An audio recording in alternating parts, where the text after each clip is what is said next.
I guess maybe I was an outspoken young boy, very curious, had a lot of questions. Why can't I drink at this water fountain? Why do I have to go through the back door of white people's homes? And we would pass right by nice white schools, but we were not allowed to go to those schools. I had a lot of whys, but no one would give me the answers. Most of the time they would tell me, that's just the way it is, or that's the way it always has been. But my mother told me about this young black guy. His name was Wes Johnson, and I was related to him. And so when it happened, this white guy thought there was a courtship going on between Wes Johnson and this white man's wife. So he was put in jail, and a mob came. They took him, and he was hanged and shot, I believe. My mother's tone was very precautionary. It was very difficult, particularly for young black guys growing up here. And the least thing that you do, or if it's perceived as being out of line, you could very well lose your life. My mother told me, the most important thing here is keeping the family together. Don't worry about what they say or what they do. If you fight back, the family will be destroyed. And so we had to accept that. But having to accept all this stuff, it caused me to be very bitter because I didn't like the way things operated. This is a time when the civil rights workers were being killed over in Mississippi and Alabama as well, prior to the march from Selma to Montgomery. So things were just really getting kicked off here. I was able to take part in the march where we integrated the Star Cafe. And being in a small town like this, everybody knew everybody. They knew who I was, and they knew my grandmother, and she received a call once. The words to her were, chastise that grandboy of yours, otherwise he's gonna get in trouble.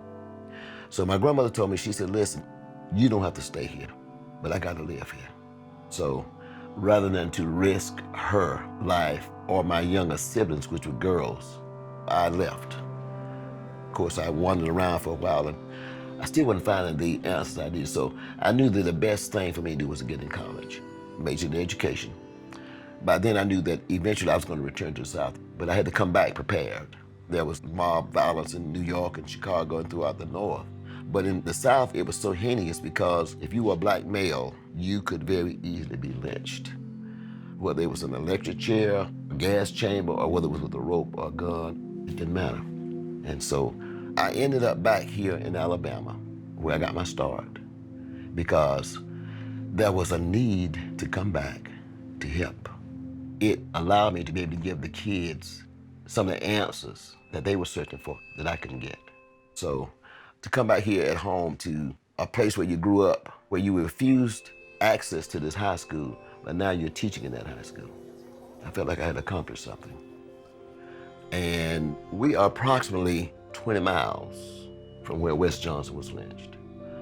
I don't know where it actually took place, but I often wonder if this is the area it happened. I wonder if this is the tree where it happened, you know. But the people that could have told me more about that are dead now.